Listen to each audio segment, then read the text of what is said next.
Hi, my name is Jazmin Morris and I am a creative computing artist and educator. So, my practice criticises the history and biases of technology, highlighting systems of oppression embedded within modern society.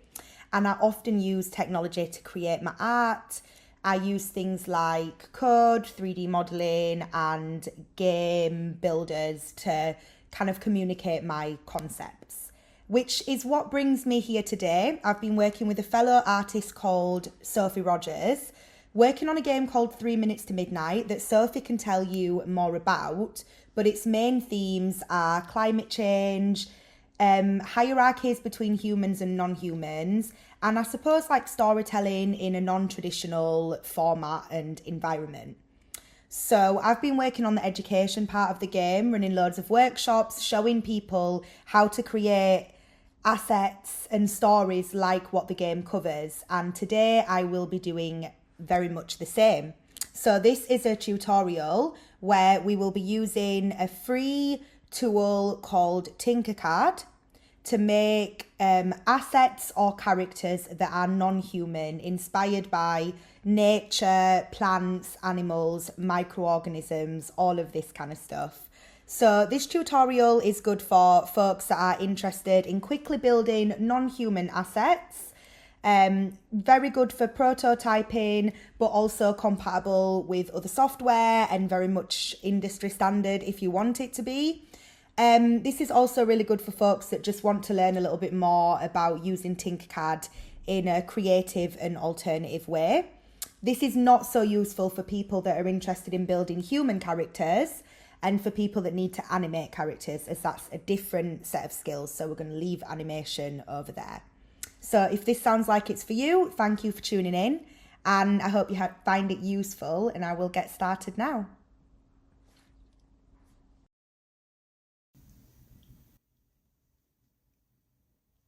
Okay, so I have opened up tinkercad.com and I'm going to log in because I have an account. It's completely free. You'd want to create a personal account and then your screen will look like mine. And I'm just here in the dashboard. You can see I've got a few creations already. And if you press Tinker, it will take you through, there's like 6 different things you can do with this software. 3D design, building circuits, code blocks, so on and so forth. All we're worrying about today is the 3D design mode, so just make sure that you have selected that. And if you're interested in what else Tinkercad does, I would absolutely encourage you to check it out. But for now, press create and select 3D design. And I'm going to go in and rename the project as well. It gives you these random names, which are quite fun, but I've just called mine Alien Character. And you can see we've got the work plane. It looks like any other 3D software. I'm playing with the navigation here. You can click these arrows to get a really specific view, or press and hold on the cube at the top left to change your navigation. You can zoom in and out using these buttons, or how you usually would with your mouse or pad on your laptop. So towards the left is all of your navigation, really. You've got some settings down at the bottom right. You probably won't need them today, really, but I'm just showing you here how you can, again, be way more specific with things like scale and the setup of your space if you want to be. At the top here, again, you've got different modes, even within the build mode.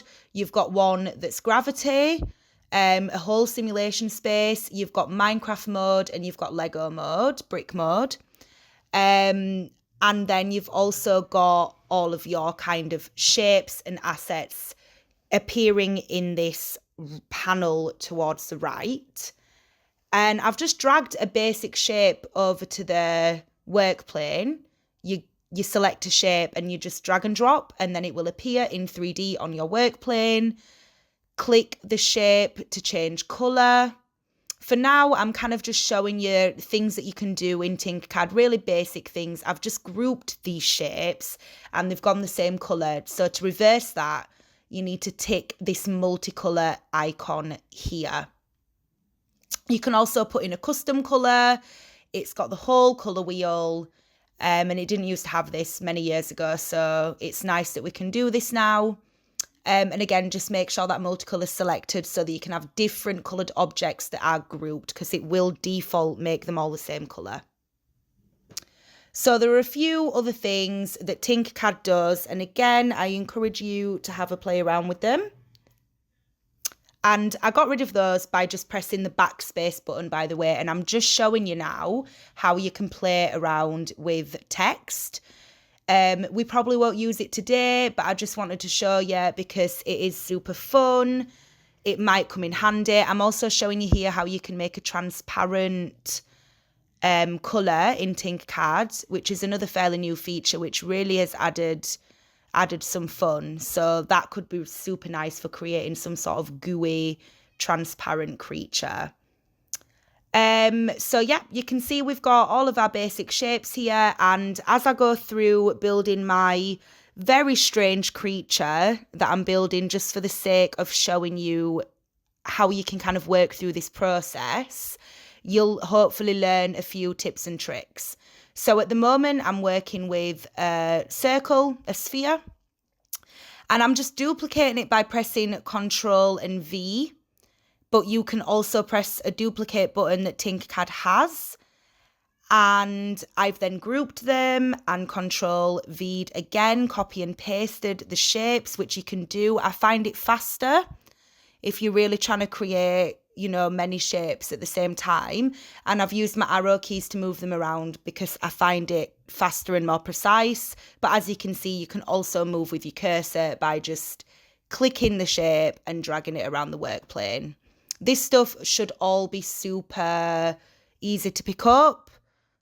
It's very similar to any sort of navigation that you'd be used to using on a computer. So you can see now I'm starting to play with scale. These boxes kind of appear around the shape, and these are all your scales. You can see here how I'm selecting one and just moving it down. Now, I held shift while I did that, which made the shape all change at the same scale at the same time. If you don't hold shift, you'll be able to play with your X, Y, and Z angles of the shape. I want to keep this a nice smooth sphere. So again, I'm holding shift as I'm playing with the scale on these objects. I'm pressing Ctrl and V, C, and then Ctrl V to duplicate. And I'm just moving it around with my arrow keys, keeping it attached. And at the moment I'm building, I'm not sure, a body, some sort of base for my creature. This really is a creature that I'm making from my imagination as we go. And it really is just to show you how simple it is to just have a play around and create some sort of creature for some sort of environment or game. So I'm just doing the same thing here, playing with scale, using the arrow keys and just building up a shape, which you could, of course, be doing with loads of different shapes. I decided I wanted to get rid of this kind of straight thing that I've done and make it more organic. So I pressed backspace to delete. And now I'm just kind of moving these around a bit to stick with this. I suppose I was thinking of a caterpillar a little bit, but I'm going to try and make it a little bit more alien. So I'm happy with my body. Again, this is just for tutorial purposes, so my creature probably isn't anywhere near as good as yours will be. Now, this tool I've just dragged over is a new feature and it's very cool. It allows you to use like lines or curved lines to create quite precise objects. And you could already do that. Tinkercad's great. But what this is now allowing you to do is to line them up with an existing shape that you've got. So you can really create like precision and shapes that really fit into one another. I've just given you a quick demo here. You could have totally been more precise and perhaps made a slightly less random shape. But this has got a kind of antenna or sting or whatever you want to think of it as at the end of its body now. And again, I'm just playing around with scale. You might have seen that I can change the scale using the numbers as well, which again is good for precision. And I'm just trying to get this in place at the moment, which it's good to give you a few pointers on that. So if you're ever really struggling, I'd suggest going top down like I have done here. Zooming in like this, using that button and just really lining it up. So using that box can really help you line things up. And just remember to zoom in. Okay, so it's got a strange pincer, and I'm going in and I'm duplicating that now. And I've decided that I want to give it some pincers elsewhere. So you can also see how simple it is to rotate a 3D shape in Tinkercad. And I know that sounds easier, but if you've ever used no shade, because SketchUp is great, but if you've ever used SketchUp and tried to rotate in there, it's a nightmare. So it's really nice that you've got a very visual way of rotating. Of course, we're working in 3D, we can rotate along the X, Y, and Z angle, but I feel like it's nice and visual. It's quite clear what part of the shape you're going to be rotating. And you can see you can move shapes up and down, which we've not really done yet, but you use this arrow that appears right at the top of a shape. It's sometimes a little bit fiddly and hard to find, but just look out for it, because this is when you want to move things upwards. So if you're wanting to stack shapes. Now I've just pulled my other favourite tool across, which is another drawing tool in Tinkercad. Whatever you draw here becomes 3D, it's magic. So I've drawn a spiral because I've decided that I want this strange little creature to have a spiral face crown thing. So here is the spiral. It's appeared in 3D. I've played again with the scale a little bit, and I'm now lining it up to try and get this nicely on top of this thing's head. I've decided it's a head now. I didn't know it was going to be a head, but it's feeling a little bit like a head. But yeah, that's more to show you how you can, again, just create from your imagination. It feels like such a creative 3D modeling tool. And you don't have to learn much. The software isn't bulky like most 3D software is. I'm going to play with this star shape a little bit.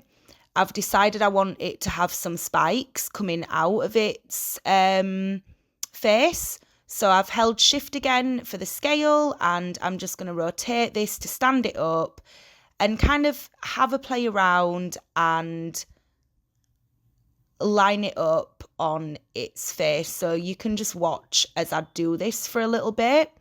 I'm going to put a few little points and eyes in, and I think this is where you can really see where Tinkercad can get a little bit fiddly. It's just having that patience. Again, remembering to zoom in when you need to, and just playing around with your cube, with your scale, with the arrow that moves it up and down, remembering to check from all angles. Sometimes you can think that you've lined something up and then you change camera angle and realise that you really haven't. So I'm just playing around here with different ways of trying to make this star look like it's protruding out of this creature's body.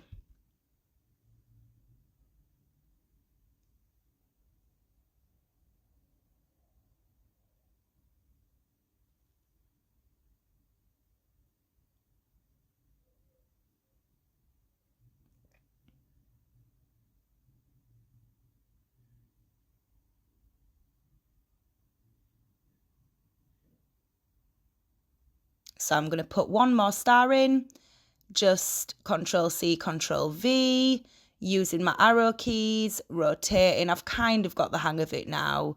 And then again, just checking from all angles just to make sure it's in there. So this really definitely looks weird, but I think it's fun, and it definitely isn't human.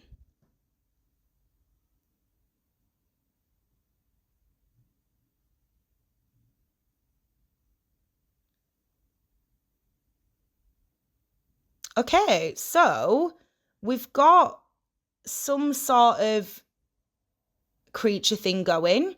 I could imagine this slithering along the floor, up a tree, perhaps very, very small scale, loads of them, like little maggots. I think that could also be cool. Anyway, I'm going to show you how to make a hole now because it's really cool. I don't necessarily think that this alien thing needs a hole, but whatever shape you want the hole to be, you drag that shape over and just kind of place it wherever you'd want the hole in the desired shape to be. So I could also be doing this with a star or a triangle or anything, but I want a circular hole. Then what you do is press that button I pressed there to make it a hole. And then if you group the two objects, it'll take a moment, but it will then make a hole. So I'll show you again. We're going to drag a cylinder over in a moment. I'm just admiring my monster here. Drag cylinder over, get it to the scale and in the desired space that you want it. Well, it doesn't have to be a cylinder, sorry. Drag desired shape over, push it in. You might want the hole to go all the way through, in which case, you would make it longer and push it all the way through. And then with your hole shape selected, make the shape a hole and then select the object that you're trying to put the hole in and group them and it'll work. So I'm just going to do one more, popping the cylinder in, making it hollow, and then selecting it and selecting the sphere, grouping, and eventually this hole will pop through as well. Sometimes it takes a minute to generate. And I think I got a bit worried that it wasn't working, but totally is working. There we go. So you could really play with this, making shallow holes, deep holes, holes all the way through, and fun-shaped holes. Could be really good if you want a character that's a piece of cheese. But yeah, I really feel like we're getting somewhere now. So this is our creature, and I'm now just changing the colour. You can see me playing around with colour a little bit here. And it is quite laborious. I've had to go through and do all of these shapes manually. If I'd have had a better plan about what I was going to make, I could have actually grouped a little bit better and just been duplicating the shapes and the colours. But I didn't do that and I didn't want to start again. So I'm just going through and doing the colours manually, and that's fine. So pink and yellow are just default. The orange, I realised I made a custom colour. So what I've done is gone back and copied the hex code, which is great that you can do that. And then it's nice and simple to just go in and paste that hex code. So that's really good for if you're making your own colours and then you realise that you want to come back to that colour. So I think that's good tip to know. So I'm just going through and finishing these off now. And as I said, this definitely isn't the most efficient way to do it, but I'm having fun, and because there are not hundreds of balls, it's okay.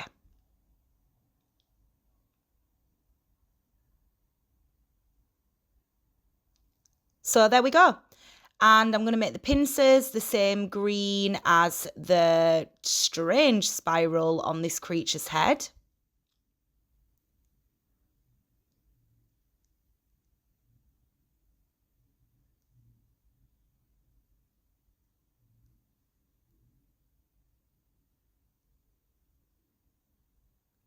And I'm really just having a bit of fun here. I mean, as I said at the beginning, I'm sure your creatures will be better. I'm going to give it some white protruding horns or eyes or whatever we want to see them as at the moment. And I'm feeling quite happy with this strange creature. And I think hopefully your imagination is running wild now, thinking of what you could do if you spent a little bit more time in here. I'd also recommend drawing the creature before you start. It's really good to have a reference point. You could also Google existing creatures if you are, being inspired by an existing thing. If it's a complete figment of your imagination, I'd recommend at least drawing it first. So what I've just done is taken a picture of it. So I'm lining it up how I want it to be. And then if you press send to, at the top it will say picture of your design, and you can just press download. And I'll show you now, it will appear in your downloads as a picture. So that's a really quick way to get your designs out of Tinkercad. Also, I'd recommend turning the grid off in settings. You can just untick show grid, do the same thing again, send to download the picture of your design, and you'll get like a nice clean image.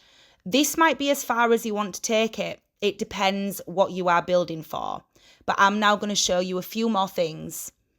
So of course you can go straight to a 3D printer. You can also download this as 3 different file types for 3D and also for laser scanning.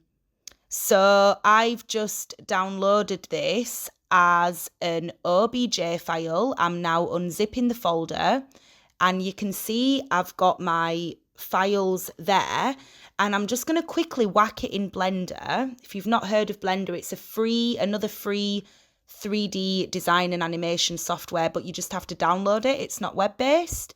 But I'm just importing an OBJ file here, going in my downloads finder, finding my little character and popping it in, just because I want to show you how you could render a nice quality render by just using Blender's render engine. So here's my creature, and it's coming at a huge scale, so I had to zoom out a bit.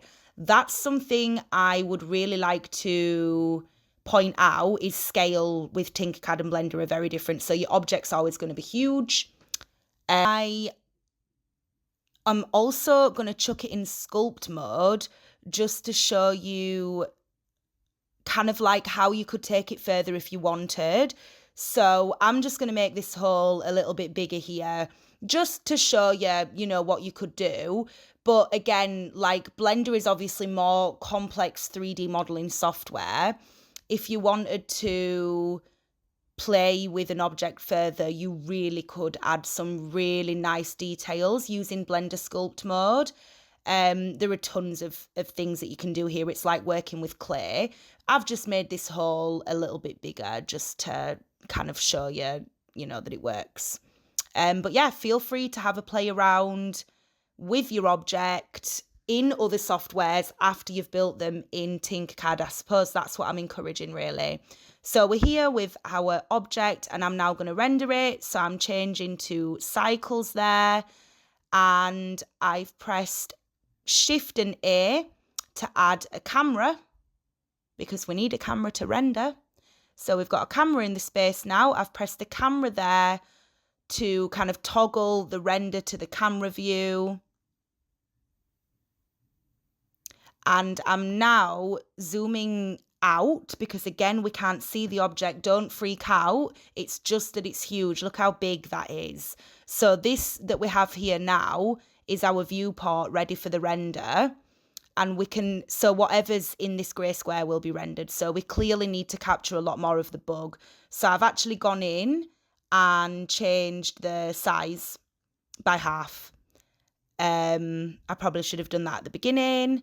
And I'm now just trying to get a nice angle, really, just like in Tinkercad. I am lining it up really nicely, ready for the gorgeous image that this is going to capture for me.